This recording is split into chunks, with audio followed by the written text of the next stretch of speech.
Assalamualaikum warahmatullahi wabarakatuh. Kali ini kita akan membahas tes potensi skolastik atau TPS mengenai pengetahuan kuantitatif.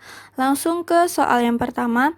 Jika A titik bulat B sama dengan A ditambah A kurang B kali 2B, maka nilai 4 titik bulat dalam kurung 3 titik bulat 1 adalah, coba diperhatikan, di soal dinyatakan bahwa A titik bulat B itu sama dengan A ditambah A kurang B dikali 2B. Jika terdapat dua angka yang dipisahkan oleh titik bulat seperti ini, itu pengoperasian penjumlahannya bisa diganti menjadi A ditambah A kurang B dikali 2B. Maka soal kita yaitu 4 titik bulat dalam kurung 3 titik bulat 1. Terdapat 2 buah titik bulat. Berarti ada yang awal harus kita kerjakan. Ingat, pada matematika ada istilah kaba taku, di mana ini adalah urutan pengerjaan penjumlahan pada matematika.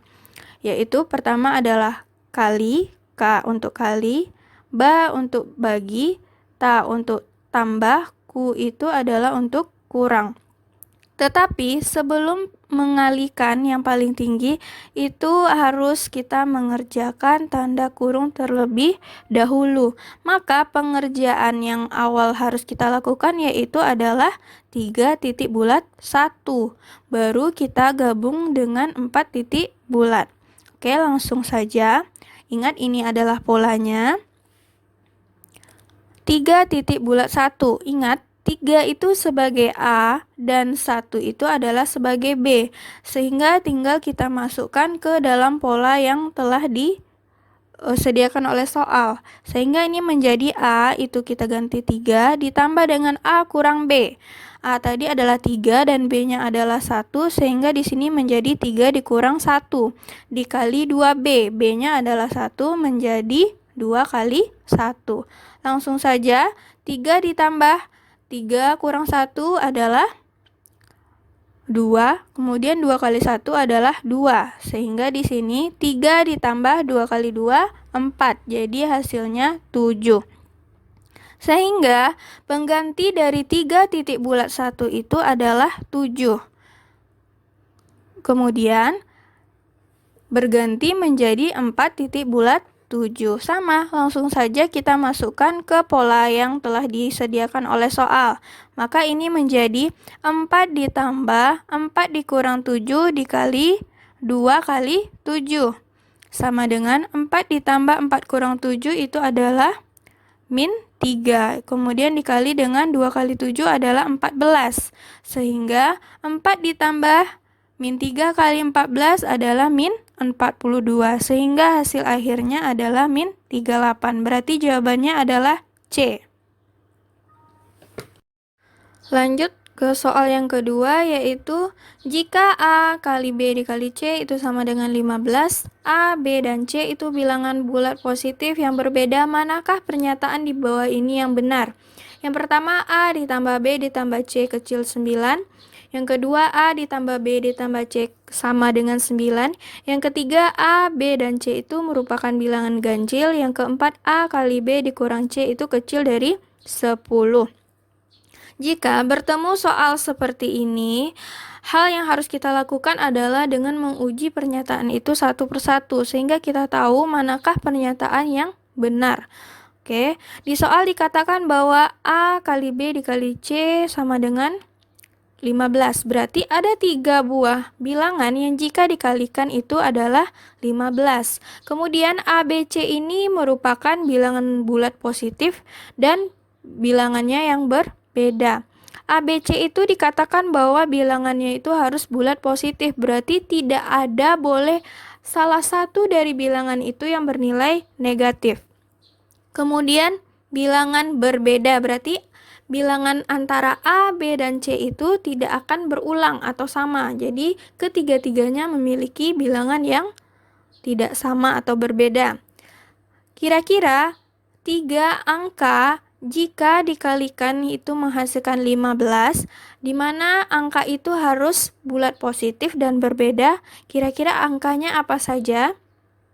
Benar ya, itu adalah 1, 3, dan 5. Setelah kita tahu bahwa A, B, dan C-nya itu adalah 1, 3, 5, langsung saja kita ujikan pada pernyataan 1 sampai 4.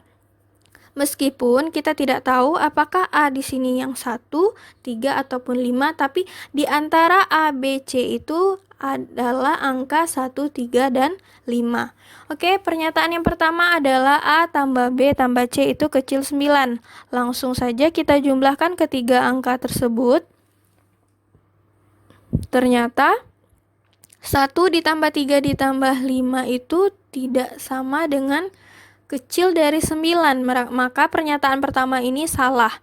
Kemudian yang kedua, A tambah B tambah C itu sama dengan 9. Langsung saja kita jumlahkan ketiga bilangan tersebut. Ternyata benar ya, 9. Berarti pernyataan yang kedua itu benar. Kemudian yang ketiga, A, B, dan C itu bilangan ganjil. 1, 3, 5 adalah bilangan ganjil. Berarti pernyataan ini benar. Oke, pernyataan yang terakhir, A kali B kurang C kecil dari 10. Jadi, untuk menguji ini, kita harus mengujinya satu persatu ya. Mungkin A itu saat 1, atau A itu 3, atau A itu 5. Terserah, kita uji saja. Misalkan yang pertama itu adalah 1 dikali 3 kurang 5 kecil 10. Itu benar ya. Kemudian, 1 kali 5 kurang 3 kecil 10.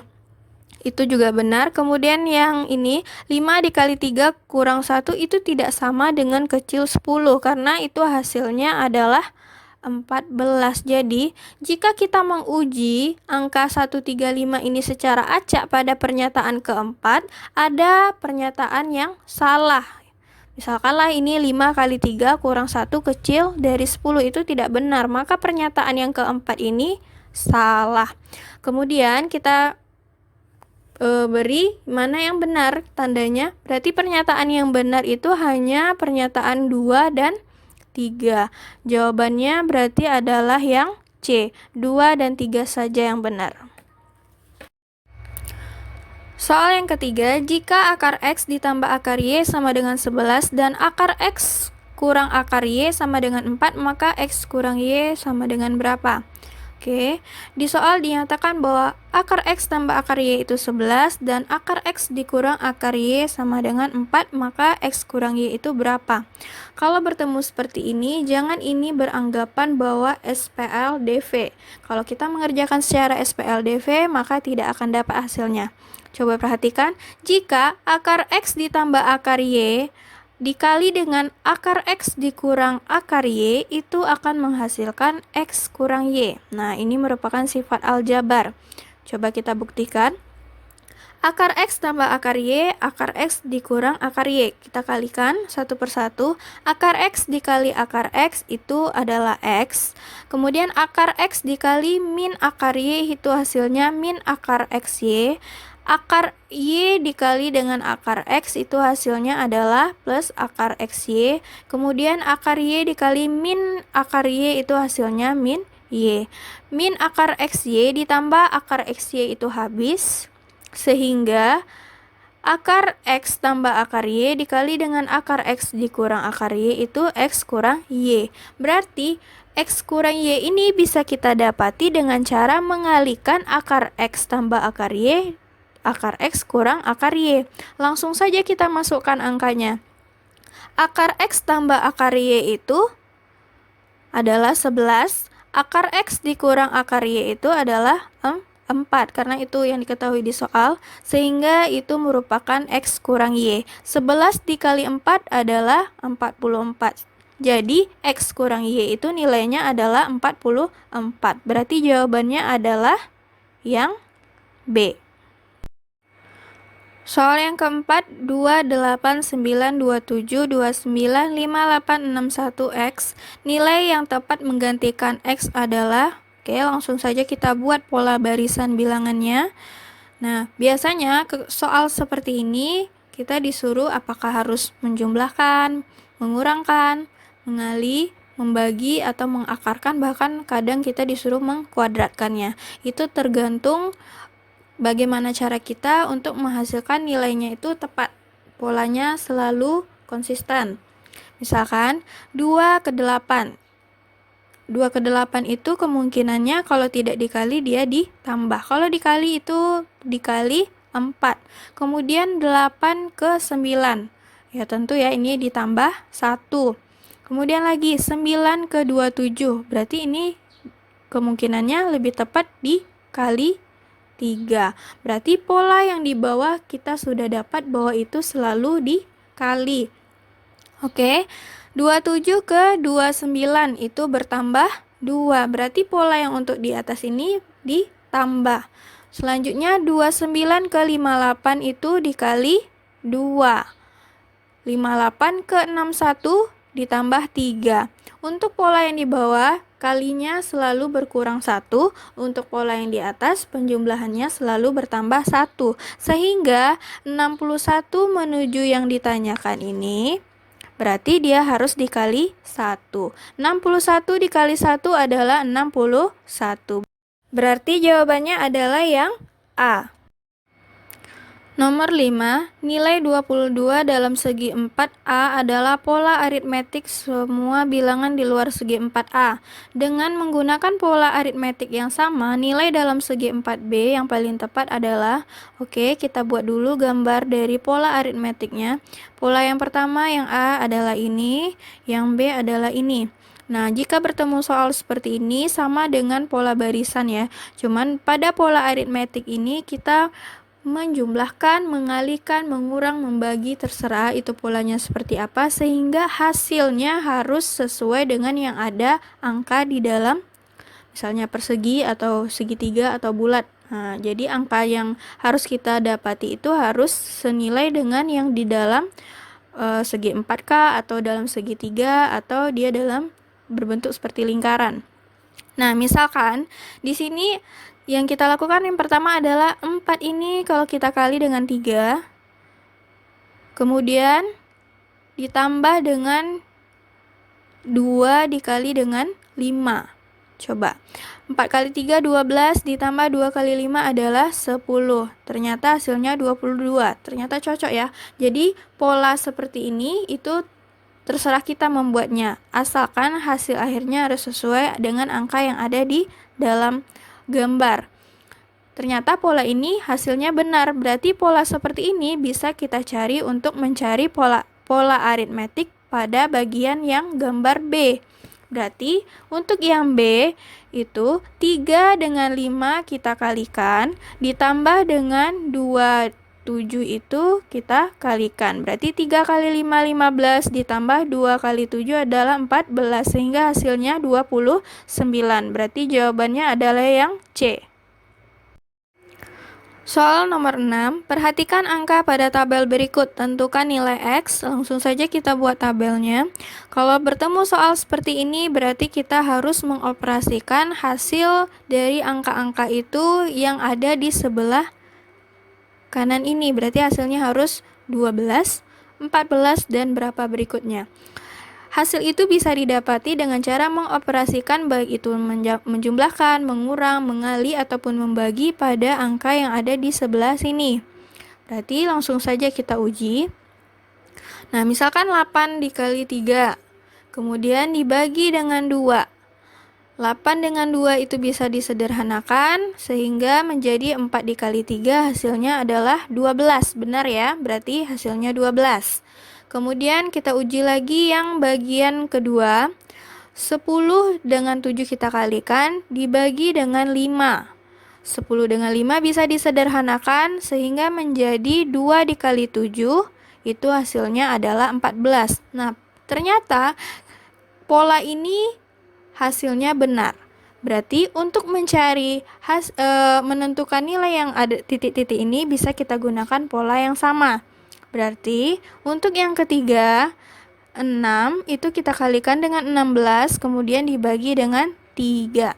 6 dengan 3 bisa disederhanakan sehingga menjadi 2 dikali 16. 2 dikali 16 adalah 32. Berarti titik-titik ini nilainya adalah 32. Jawabannya adalah yang C. Soal yang ketujuh, jika A dan B adalah bilangan bulat positif yang memenuhi A pangkat B sama dengan 2 pangkat 20 dikurang 2 pangkat 19, nilai A ditambah B itu berapa? Oke, langsung saja kita buat yang diketahui pada soal. Di soal dinyatakan bahwa A pangkat B itu sama dengan 2 pangkat 20 dikurang 2 pangkat 19. Yang ditanyakan adalah A ditambah B, berarti kita harus mencari nilai A dan B. 2 pangkat 20 dikurang 2 pangkat 19 ini bisa kita ganti atau ubah menjadi 2 pangkat 19 dalam kurung 2 kurang 1. Mengapa ini bisa diganti? Ini karena menggunakan sifat eksponensial yang ini. A pangkat N dikali A pangkat M sama dengan A pangkat N ditambah M. Ini dengan syarat basisnya harus sama. Nah, misalkan A dengan A ya, di sini. Jika dia dikali dengan basis yang sama, pangkatnya itu bisa dijumlahkan. Oke, pernyataan yang A pangkat B sama dengan 2 pangkat 19 dalam kurung 2 kurang 1 ini kita uji. 2 pangkat 19 itu dikalikan 2 itu sama artinya dengan 2 pangkat 19 ditambah 1. 2 pangkat 19 dikali min 1 itu min 2 pangkat 19. Berarti A pangkat B sama dengan 2 pangkat 20 dikurang 2 pangkat 19. Berarti pernyataan penggantian 2 pangkat 19 dalam kurung 2 kurang 1 itu bisa kita gunakan untuk menggantikan 2 pangkat 20 dikurang 2 pangkat 19. Oke, langsung saja. Berarti A pangkat B sama dengan 2 pangkat 19 dalam kurung 2 kurang 1 sama dengan 2 pangkat 19, 2 kurang 1 adalah 1, sehingga A pangkat B itu sama dengan 2 pangkat 19. Berarti A-nya itu adalah 2, B-nya adalah 19. Langsung saja kita jumlahkan. 2 ditambah 19 berarti hasilnya adalah 21. Berarti jawabannya adalah yang D. Soal yang ke-8, nilai A log 1 per B pangkat 2 dikali B log 1 per C pangkat 2 dikali C log 1 per A pangkat 3. Oke, soal ini bisa kita ubah-ubah berdasarkan sifat-sifat dari logaritma. Untuk bagian yang pertama ini, sifat logaritma yang bisa kita pakai yaitu A log 1 per B sama dengan A log B pangkat min 1. Jadi, saat 1 per B itu kita ubah menjadi B pangkat min 1. Karena jika B kita naikkan ke atas itu menjadi negatif. Perubahannya menjadi A log B pangkat min 2 dikali B log C pangkat min 2 dikali C log A pangkat min 3. Sifat ini bisa lagi kita gunakan dari sifat-sifat logaritma, yaitu A log B pangkat N dikali A log B, di mana pangkatnya bisa kita ubah ke depan sehingga dia menjadi pengalinya N dikali A log B. Berarti perubahan dari bentuk ini menjadi min 2 dikali A log B dikali min 2 dikali B log C dikali min 3 C log A. Min 2, dan min 3-nya bisa kita kalikan ke depan. A log B, B log C, dan C log A-nya kita satukan. Itu sehingga hasilnya min 2 dikali min 2, min 3 adalah min 12. A log B dikali B log C, C log A. A log B, B log C, dan C log A ini juga bisa kita ganti berdasarkan sifat dari logaritma, yaitu A log B dikali B log C dikali C log D itu akan berganti menjadi A log D. Berarti B di sini hilang, C-nya juga hilang, kemudian berubah menjadi min 12 A log A.